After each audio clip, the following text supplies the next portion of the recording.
now.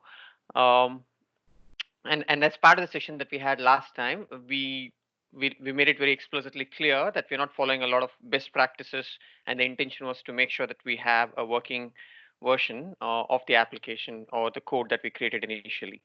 What we're trying to do today is to see how can we refactor that code and make it better. And as part of trying to refactor that piece of code, the plan is today to introduce you guys to some other concepts of Terraform, such as variables, input variables, output variables, run through what are locals, and how do you use what we call as TFR files, and basically run you guys through how you can pass input variables and how you can use output variables. We'll also take a look at how can we use multiple modules. We did talk about using multiple modules or multiple providers within a single Terraform project last time around. We were using the Azure provider, the Azure RM provider. Today we'll also look at using multiple providers as part of using Terraform. Um, so to just run you through what I have planned today, again, in the interest of time, since last time around we figured out that an hour is not at all enough. I've limited this to a much lesser scope compared to last time. Um, the first part would we'll try to create we'll try to use another provider, and we'll basically try and use a provider which is a random password provider, which will allow us to demonstrate how we can use multiple providers within a single Terraform code base, and also refactor one of the issues that we had last time around, wherein we were manually specifying the password for the virtual machine. The second part of it is to go through variables and look at what are input variables and output variables and how do we use them, and also look at another concept called locals within Terraform. And that would be the agenda for today. Is that clear? Any questions so far or anything from last time's session?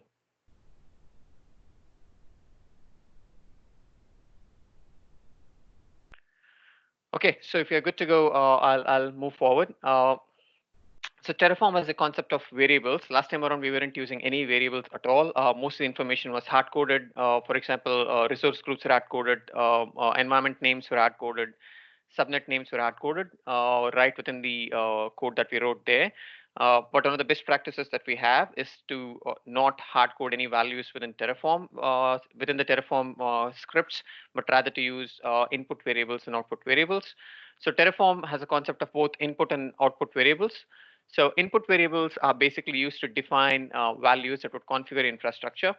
You basically create a variable similar to other languages. You basically give a name to a variable and specify a default. Uh, Terraform also has a concept of data types for variables. The data types similar to a string. You can have a Boolean variable. You can have many other different types of variables too. Uh, Terraform also does variable interpolation, and there is some amount of variable arithmetic. For example, you can add numbers, you can concatenate strings, you can do a two lower, two upper. So there are Terraform functions, which we'll maybe look at in a later session, which you can use to further act on these variables. Um, Another part, the other, so those are the basic variables that Terraform has. Terraform also has a concept of data structures. Terraform has a concept of a map and a list as an example.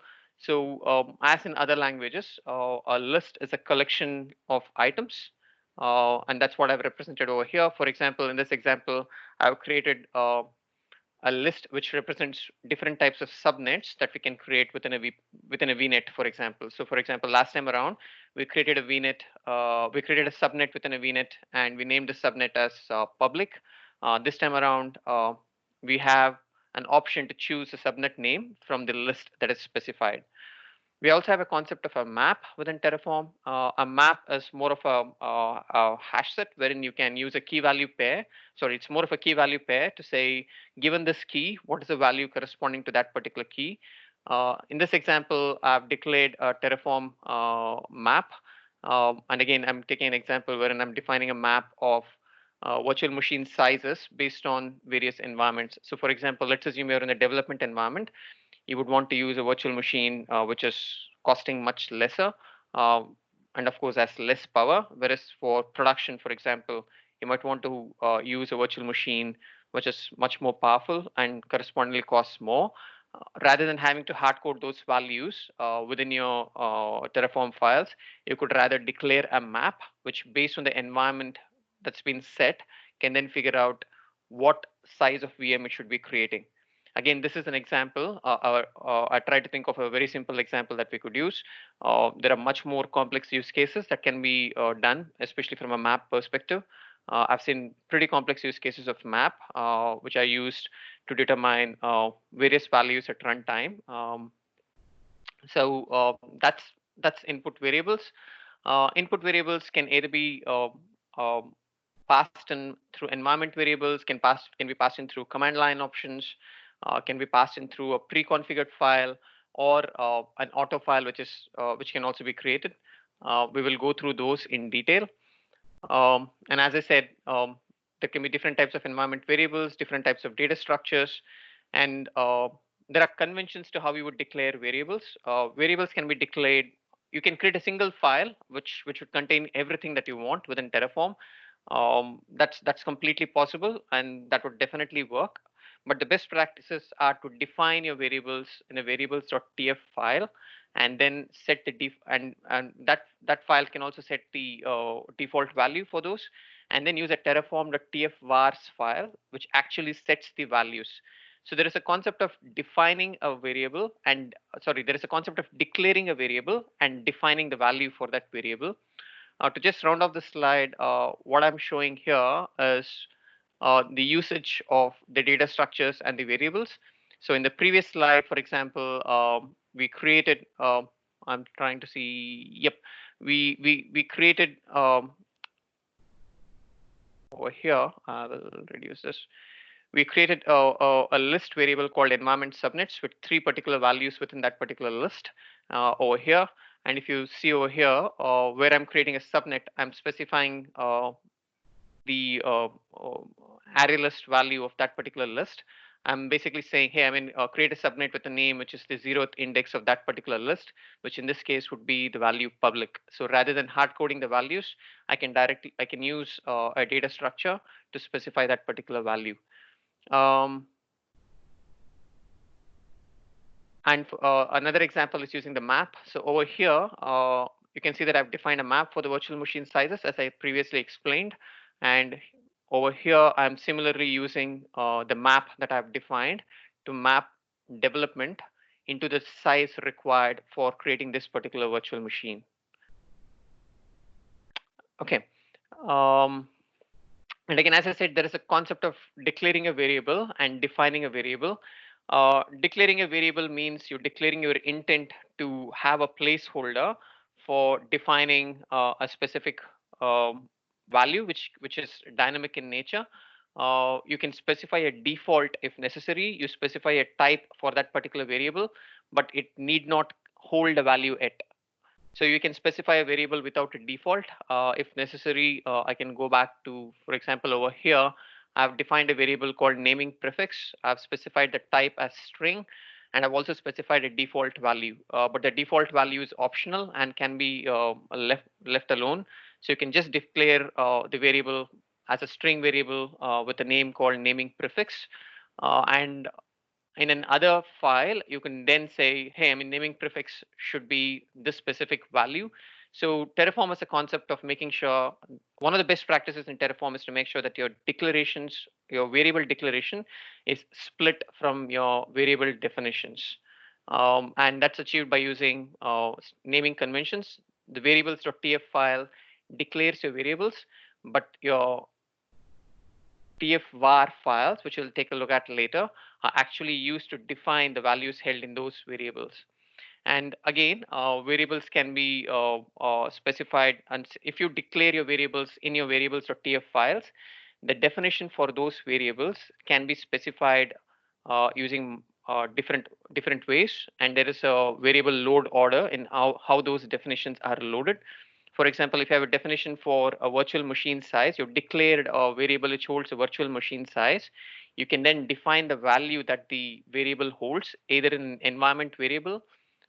You can use a tf-var file if necessary. You can use a tf-var.json file if necessary. or you can directly pass the values from the command line using the dash var option by specifying the variable name directly. And there is a load order wherein if the definition for that variable is given in multiple places, this is how Terraform figures out what takes precedence. So for example, if you have defined it as an environment variable, but also you use the dash var option on the command line to specify a value for the variable, the value passed in through the dash var would take precedence compared to what you specified in the environment variable. So this is the variable load order for the input variables. Any questions so far? Okay, I assume you're good to go. I'll just take a look at chat. Okay. I haven't seen anything yet. In the other concept that Terraform has is a concept of an output variable. So what we saw so far is input variables, which allow you to define a variable and pass values into Terraform. The other concept that Terraform has is a concept of an output variable. An output variable is used to get information about changes that have happened as part of the deployment.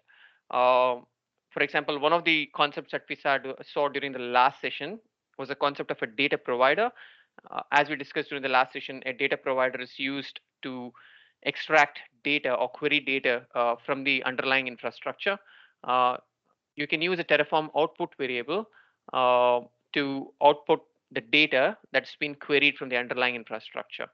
So the way you declare an output variable is to use the output keyword and a name and the value that it represents. The example that I've given here is an output variable which outputs a fully qualified domain name of a public IP address. During our last session, we created a public IP address for a virtual machine using the Azure RM provider. So the same Azure RM public IP object has an output, which is the fully qualified domain name. And this block prints the fully qualified domain name for the public IP address. And here is an example of the output that's generated. In fact, I've given a much larger output compared to just putting out the FQDN, because in my case, the FQDN was empty. I desired to print the public IP address.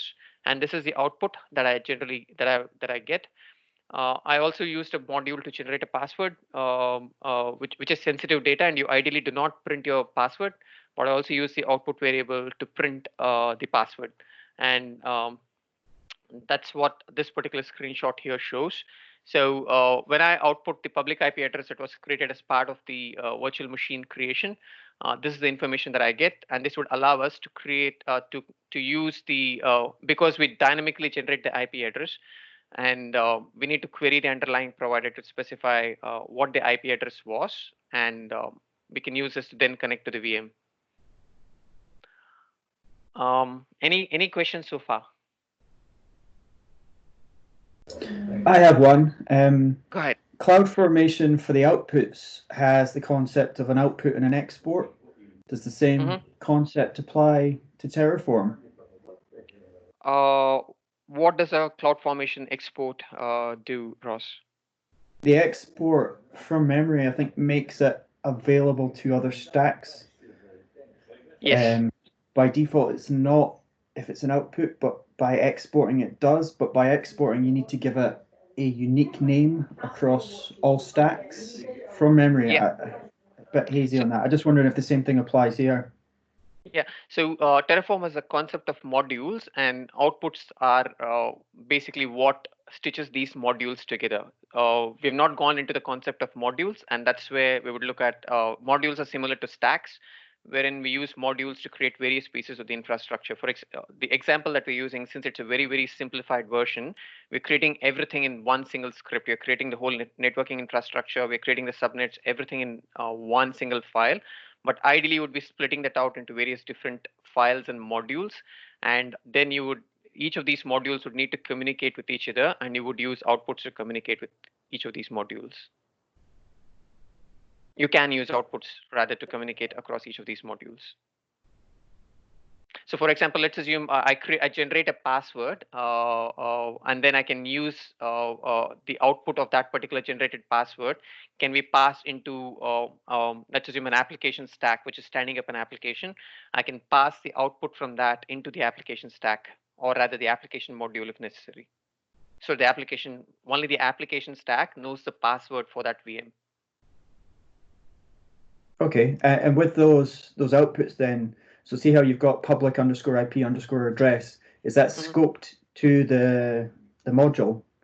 Yes, So that's you could have scoped to the another module. module that's got public IP Yes. addresses, the same up, right? Cool. Yes, that's Awesome. scope to the module. Again, modules in Terraform is dependent on the directory structure and how you define your modules. I've not yet got the concept of modules as part of these sessions.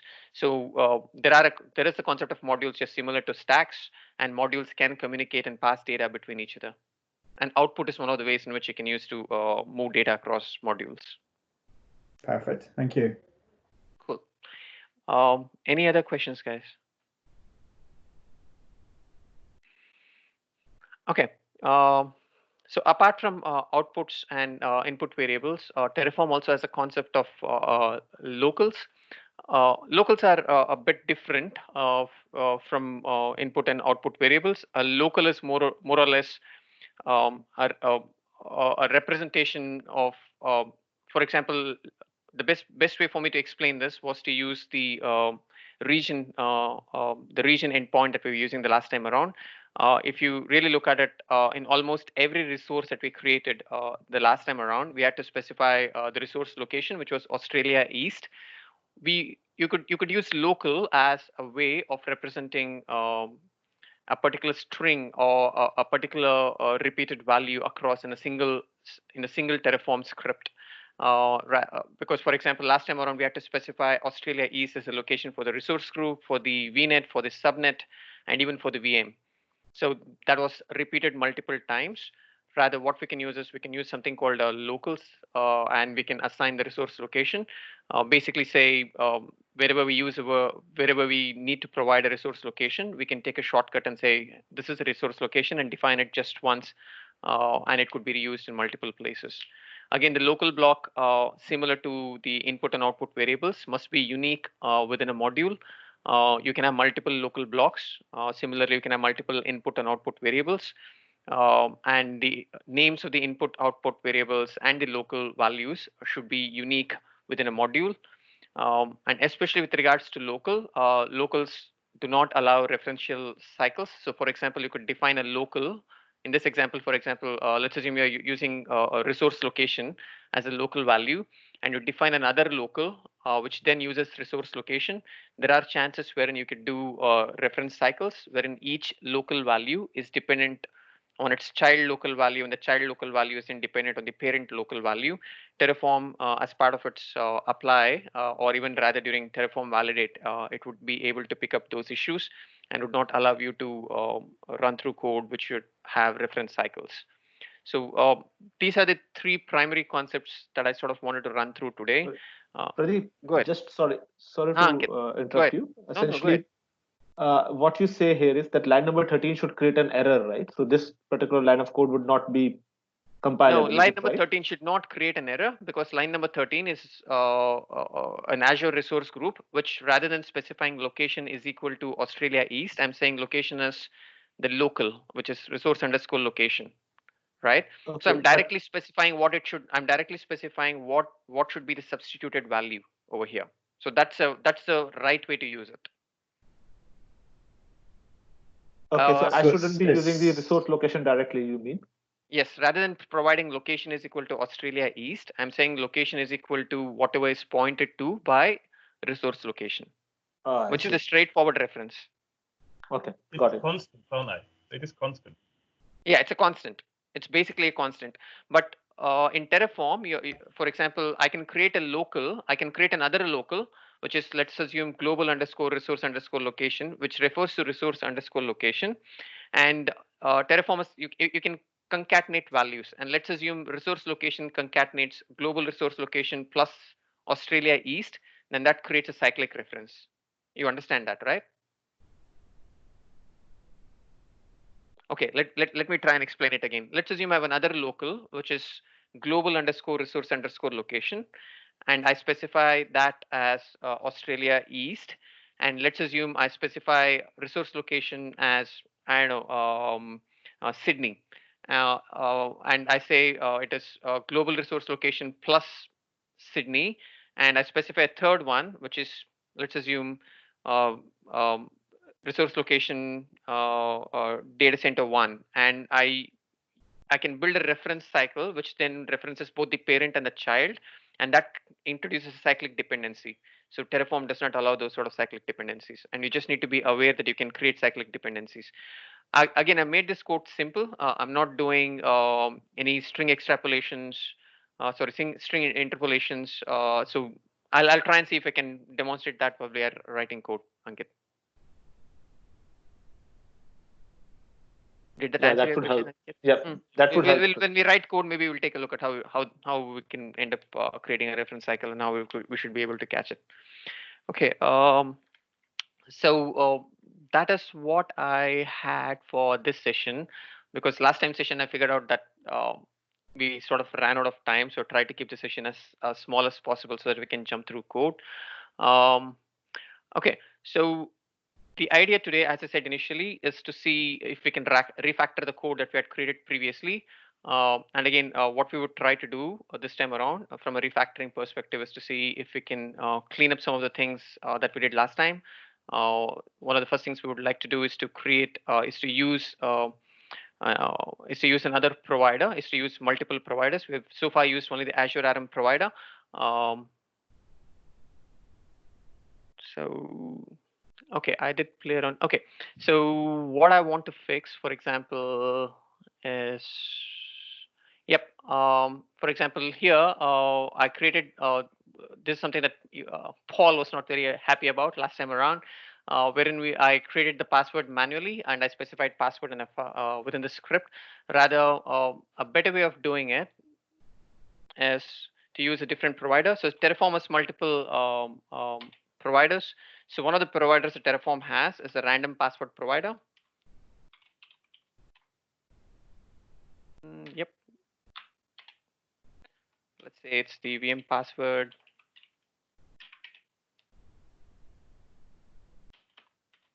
And one of the things I need to specify is the length.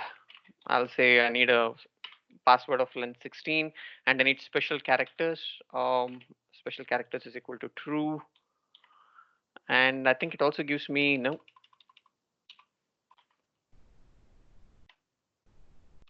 it also gives me the option to specify, I think, how many special characters. Okay, let's assume minimum special characters is 5.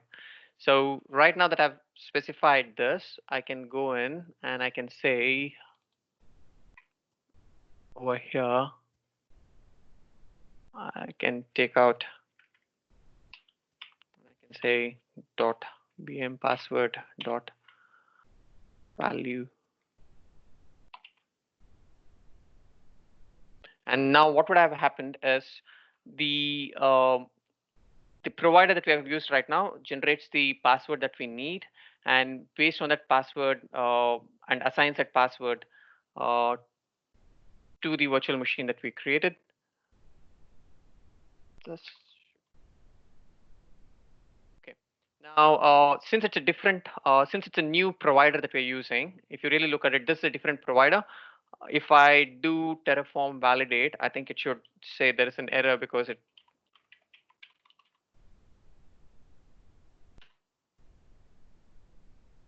I'm not sure if it will pick up. So if I do a Terraform, I think I already did an init.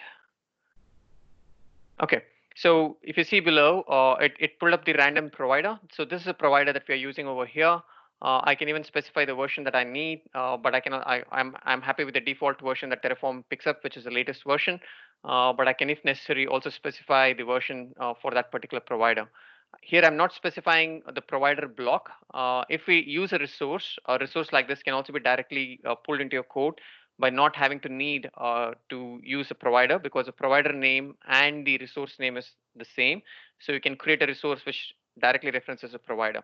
And here we have directly pulled in this particular random password provider. and we have specified the password for the virtual machine using the password that that particular provider generates over here. Right now, we also so that's one of the refactoring that we want to do in terms of not specifying passwords in code. Let's also look as to how we can sort of make this better, and in terms of making it better, also try and understand concepts that we have uh, to how to use data, the data structures and the variables that we had previously created. So let's assume I want to create a variable which is environment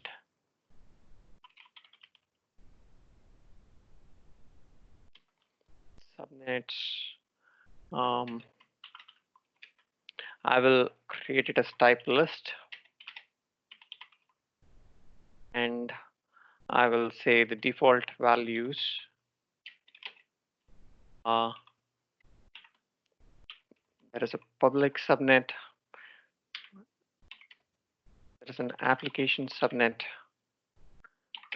and there's a data subnet.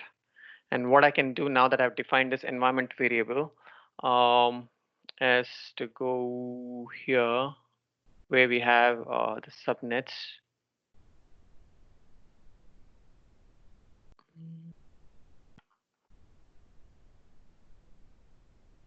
And say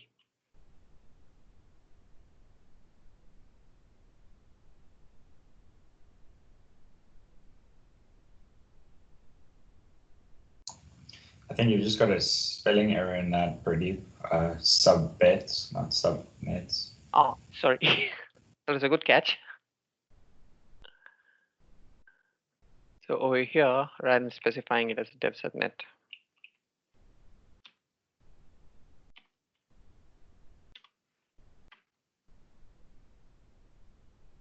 just a sec, guys.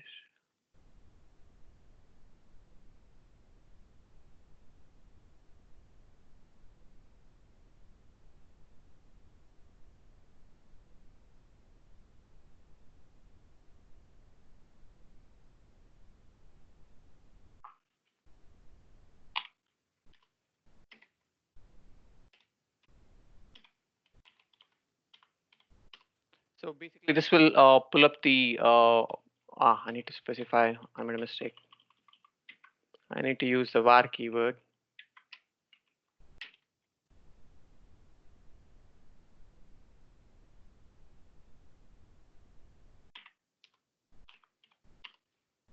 Yeah. So this basically says rather than specifying the name, it's getting the name from the list and it's using the 0th index of the value. This would create a subnet with the name specified as part of this list. Another variable that we can create is the VM sizes, as we talked through. So let's assume I create another variable here, which is the VM size map.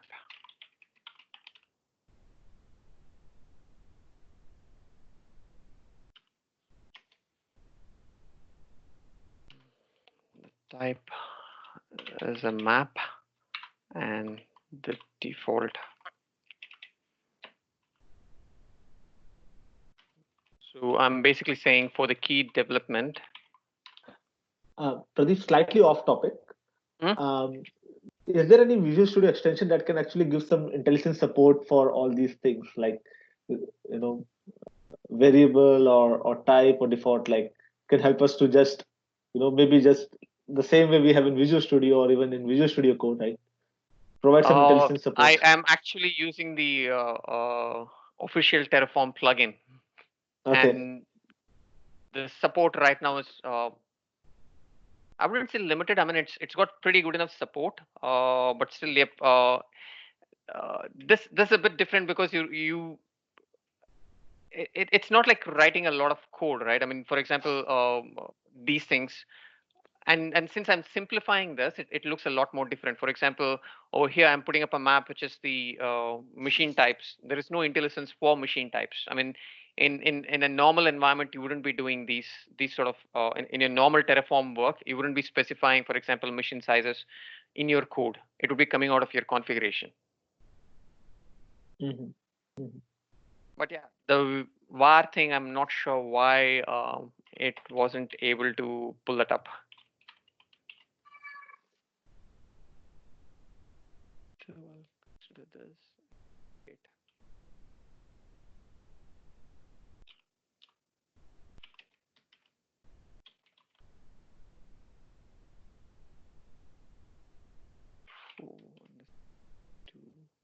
So here I've created three different VM sizes. And basically, when I create the VM, the idea is that you would be able to pass what environment you are using this virtual machine for. And based on the environment that you're specifying, you should be able to select, the code would automatically select what's the virtual machine size that it needs to create. So if I come to where I'm creating the virtual machine, last time around we gave the size over here. Okay, so rather than hard coding the size, we would use the var.vm size map. And over here, what we do is we pass the, let's assume we are using this for development. Again, I'm taking a shortcut. These would be passed in as var values coming into the as part of running these scripts, and you wouldn't be hard coding them. But again, I'm taking a shortcut in terms of being able to explain this concept. So basically what this would do is to say, use the map to map what is the virtual machine size that it needs to use for the development environment, and specify the size for that particular value. So we have used a list, we have used a var, and we've also used a provider. And what else should we be trying out? Okay, let's also and the other thing that I've done, and I was just trying this before we started this session, is I've created a locals with the resource location of Australia East.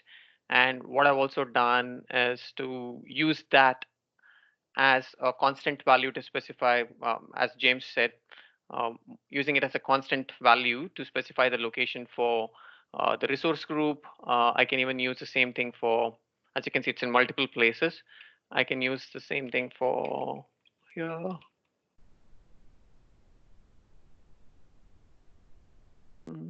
I can use it here. And this is a good example in terms of saying how you could use locals. And locals is very different from a variable. It's a pure constant.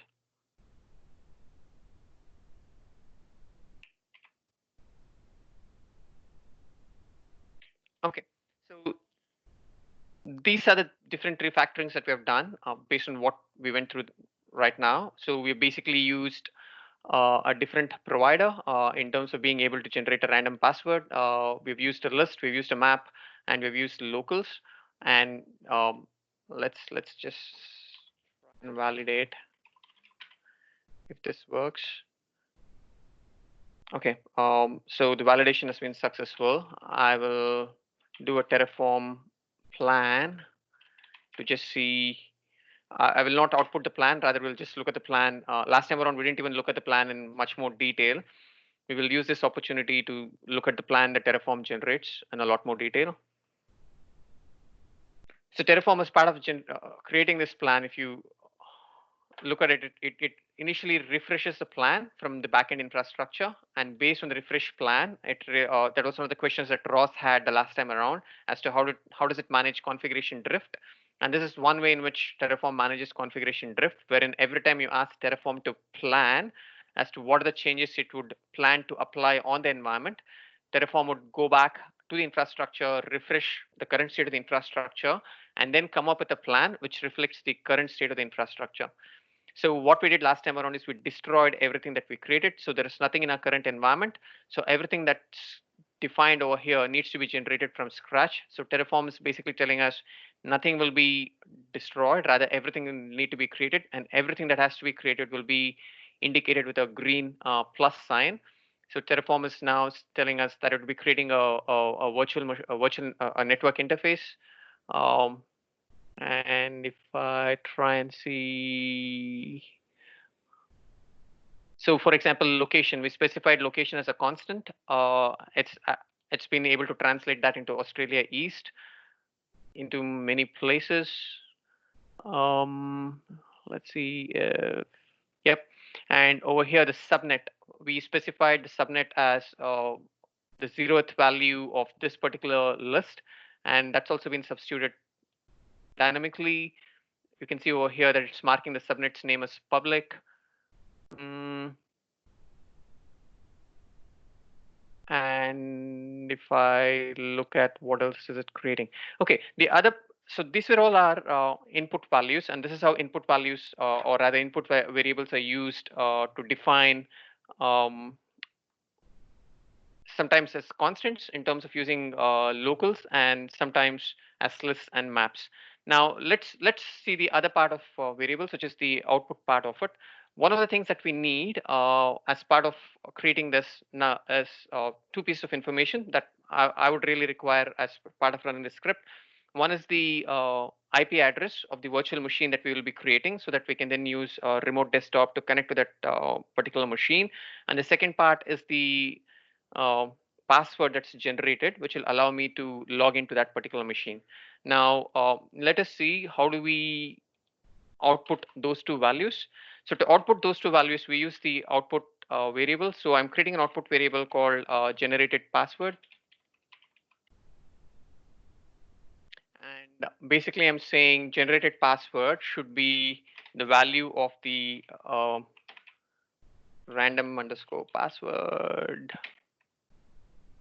Or let me just see what is the name that I gave it over there. VM password. You've got a typo there in random. You've got 2 Ds. Thanks, Ross. So you're paying attention. Result. So this is an output for generated password, and the other output that I need is the IP address. So I'll say pub output. I think it was the public. I'll call it as public IP address.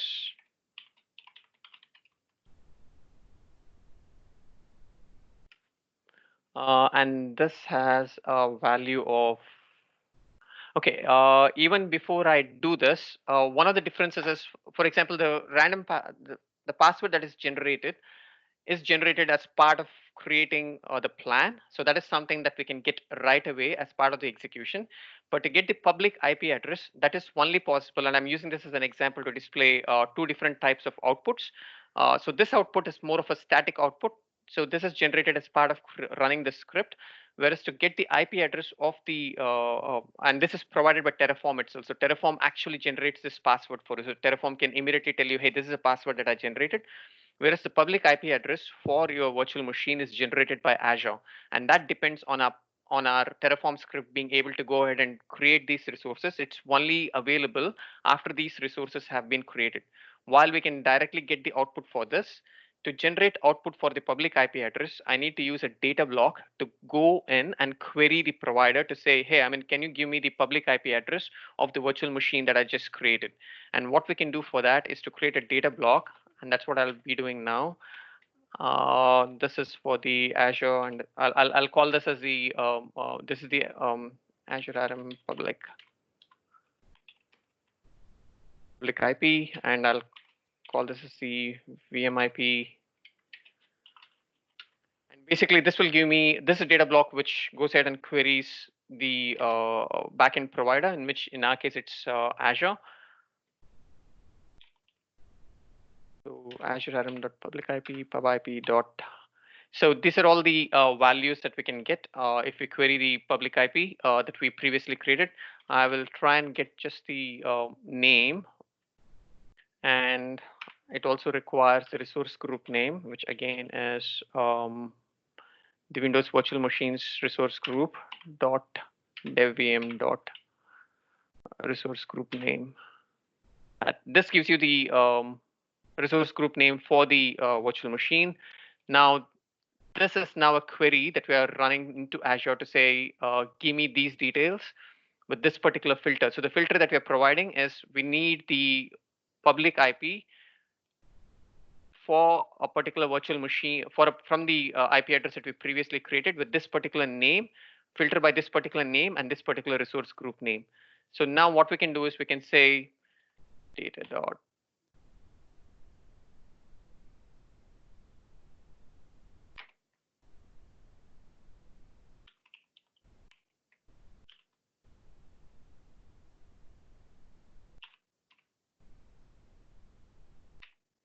So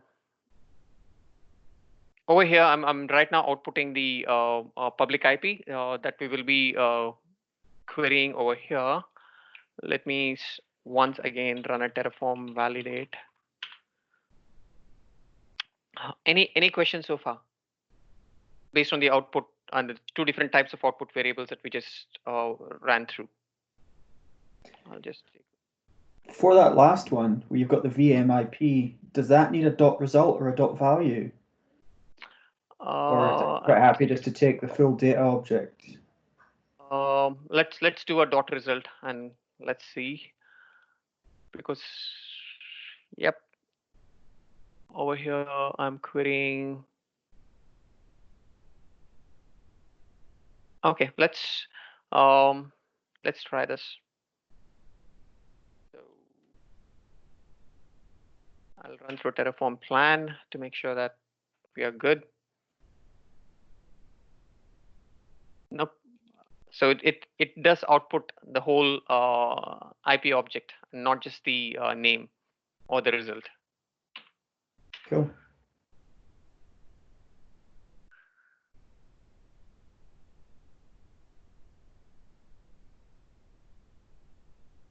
Okay, so again, it's refreshing state and it'll generate a plan.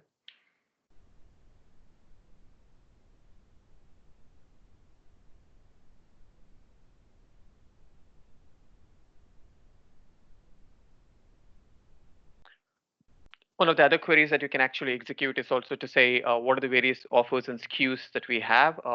That's another query that can be generated, and you can filter those queries by various attributes. So source image reference also has a corresponding data object from where you can, rather than hard coding all of these things, you can actually query it. And then based on the filter that you provide, select a specific image that you would like to have your virtual machine.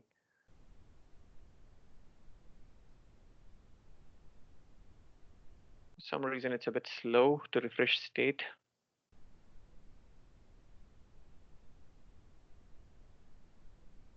Yep. Whoa.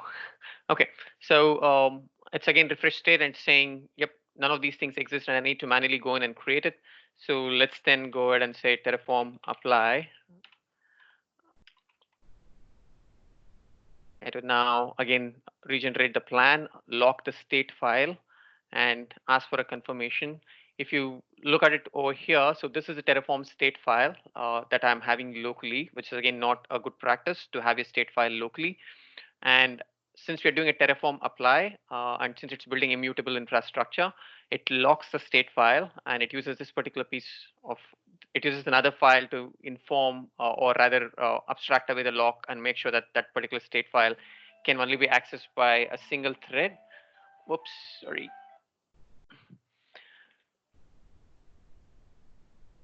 Let's just wait while it again refreshes.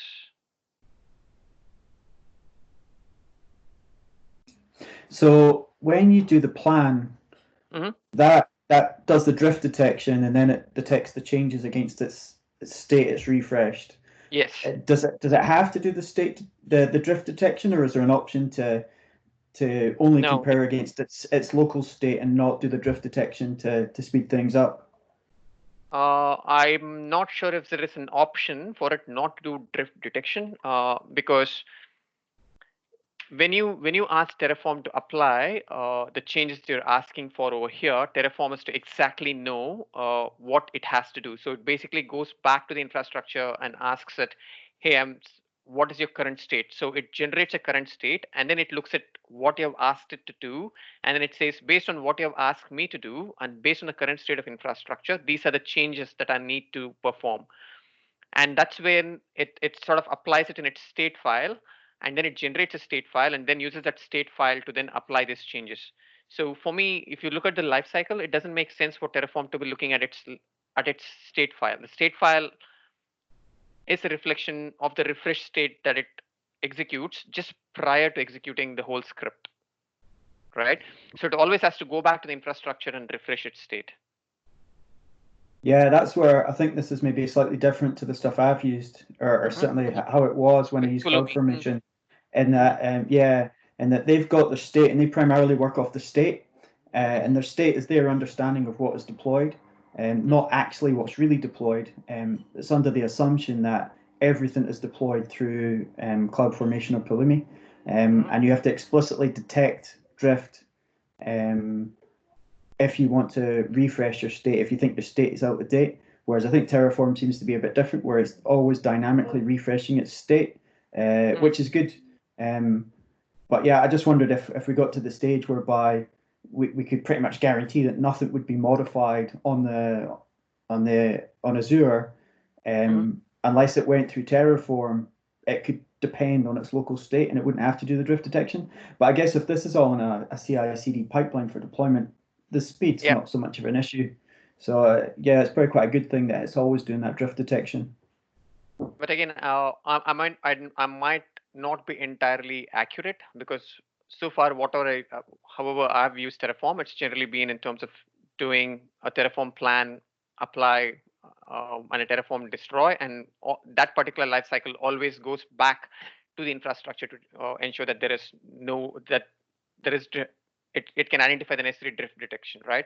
But there might be options wherein Terraform, you can maybe inform Terraform not to do that, right? So that's also something that's completely possible, maybe, but I haven't checked those options. Yeah, brilliant. I'll look into that. But yeah, thank you very much. Okay, I'm just sort of looking into.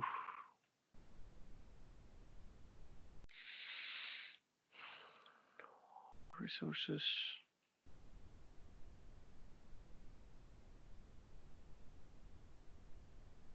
Yep, I can see that it's creating the virtual network. It's created the IP address, the network interface card, the necessary disk for the VM, and the actual VM is still being provisioned. You can see that we created a resource group called A-Team Resource Group over here. And that particular resource group name has been specified, and everything has been created within that particular resource group. We specified a virtual network over here with the name dev. So there is a development virtual, there is a virtual network. So there is a dev virtual network, VNet over here, with the configuration that we specified within the same resource group, and the necessary, and if I take a look at the subnets within that particular dev resource group, which is what we created here, you can see that it has a subnet called public, which is what we created here in this particular block. We specified the name public by using a list, and the public subnet is over here, and it has necessary CIDR blocks, which we again specified over here, which is a 10.0.0.24, which has been specified back here. If I go back to all resources, and if I check the, let's see, the public IP address that we created, this is a public IP address that we created. It's in the same resource group. So the whole creation process has run through, and our virtual machine has been created. And if you look at it, this is where the outputs are. It generated the password, and it output the password over here. This was the IP address that it dynamically generated. If you see, we are asking it to generate IP addresses dynamically. So the IP address of my machine is 40.126.228.44. I'm not 41. I'm not sure if I should be able to connect to that, because there would be more configuration required to most probably connect to that machine, but still I'll give it a shot.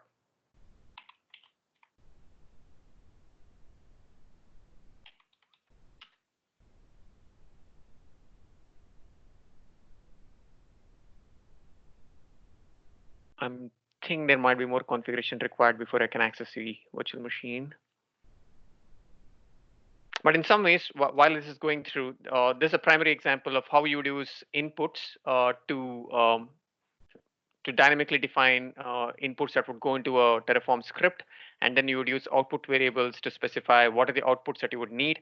In this case, the outputs are just being printed onto the console. But in a real life scenario, this output would be piped into a different module for it to be used.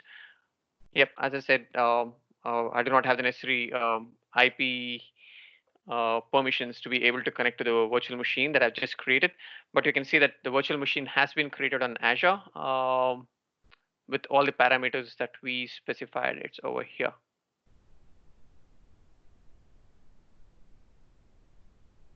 Yep, and it's up and running. And I can connect to it. Let's see if I can connect to it from here.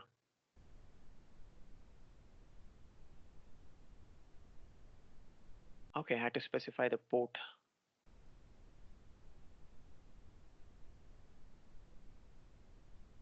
I'm just trying to make sure that the password that it generated is the actual password to be able to connect to. I think I still have 2 minutes to go, and hopefully it can connect in the next 2 minutes. Okay, any other questions so far? Did this make sense? Was this space okay compared to last time? Or is there anything that I should change as part of this?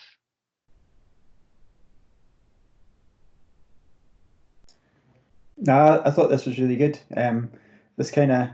I was probably asking questions last time that were kind of more relevant to this session. So this is brilliant. This has clarified a lot for me. So this is awesome. Okay, cool. So I would like to stop this particular session over here. There are still other concepts that we need to go through. For example, we need to go through the concept of modules. We need to go through the concept of how a Terraform directory is organized. In my mind, what I'm trying to achieve over here is to sort of make sure that we all have an equal understanding of what it takes to do IAC on Azure as a platform, and sort of tie in with what UE is trying to achieve in terms of trying to build the Azure Foundations environment that we are trying to build right now. So we are basically using Terraform, we're using Azure DevOps pipelines, Azure environments, and a bunch of other concepts to make sure that we can stand up our cloud environment. And what I'm trying to achieve over here is to sort of spread the knowledge of the similar technology stack that we're using to stand up that environment across with all team members across all the teams, so that we are very aware and we can be much more effective in using our cloud environment. So this module ends here, but the next module, or whenever we can schedule that for, would primarily focus on using TFR files, output files, variable files, modules. That would be the next session in my mind. I will again be sharing this code on GitHub, and the session is being recorded. I'm still trying to work out logistics in terms of how I can share the recorded sessions, so that it's available to everyone. And that's what I had from my end. Thanks for joining, guys. Any other questions before we go? Do we have access to Azure to play about with this stuff? Or do we have to use our own Azure accounts? So what I'm using right now is, since most of us have Visual Studio Professional, it does come with $100 worth subscription, and that's what I'm using. If you really look at it, the subscription that I'm using is the Azure. Where do I see it? It is a subscription that comes. It's my UE account, so it's a subscription that comes along with your Visual Studio license. It's there at the bottom under recent resources, Visual Studio Professional subscription. Yeah, it's over here.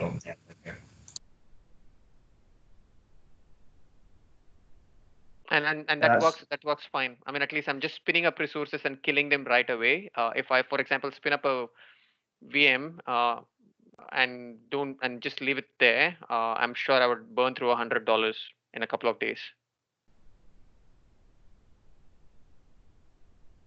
Yeah, that's brilliant. That means we can all go in and have a play. Yes, definitely you can. Yeah. Yeah, looks awesome. Okay. Thanks a lot, everyone, for joining in. The one other last thing that I would like to really ask you all is the Confluence. I'll share a link to the Confluence page where these sessions are being planned. I would request you all to sort of jump in and do more technical sessions. We've had sessions from Jaden and Paul in the past. I'm looking out for more sessions from maybe Ross, Ankit, James, Ian, and a lot of other folks, so that we get different pieces of the technical puzzle that we are all using. And it'll be good to see more faces over here on this session, spreading knowledge that they have. And I'm sure we have a lot of experts who have been doing a lot of amazing stuff. It'll be good to hear from all of you in terms of what I've been working on, whatever you're passionate about. This is a technical brown bag, so there are no limitations. If you're passionate about Python and you want to present something about Python, more than happy to go ahead with that. So anything and everything that you guys want to talk about is game for this session. And I'm looking forward to a lot more people jumping in. Of having a voting page where people can say, hey, I know people are working on X and I'd like to hear about it, just so we can kind of gauge where the interest is. Sure, I can convert the Confluence page into a voting page and say, hey, I mean, these are all the sessions. But then Ian, how do we then okay, yeah, we can say there is a backlog of sessions and people can vote for those sessions. And then based on whatever gets the highest number of votes, we can then ask the particular presenter to sort of schedule that. That can be done. That's a good idea, Ian. And I think not just voting, but also like being able to put ideas there. So, for example, I might say I'd really like to know how the online claims tracker works. So I'll put that down there, and then we see if someone's willing to present on it. Definitely. Yep. I will change it. I'll sort of make some changes to the Confluence page, but any one of us can jump onto that Confluence page and edit that Confluence page, because some of us are really good at Confluence. I'm not one of those people. So that Confluence page is something that's open to you folks to say, hey, I mean, this seems to be a good idea. Can we change this Confluence? Right now, it's just a table with a list of sessions and dates against those, and some of those sessions are marked as TBD. But as Ian said, we can have it as an idea board or a sounding board to say what are the sessions that we are interested in and what would we like to hear about. And that's something that we can really do, Ian. Thanks for that. Cool. Do you want to drop the link to that Confluence page in the chat here as well? Sure, I will do that right away.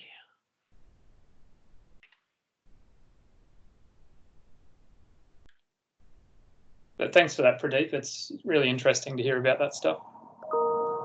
Thanks a lot, guys. I'll drop a link to the Confluence page on chat. And thanks for joining. And look forward to others jumping in and participating for the next session next week. Okay. Thank you. Thanks. Thanks, Pradeep. Cool. Thank you. See ya. See ya. Bye.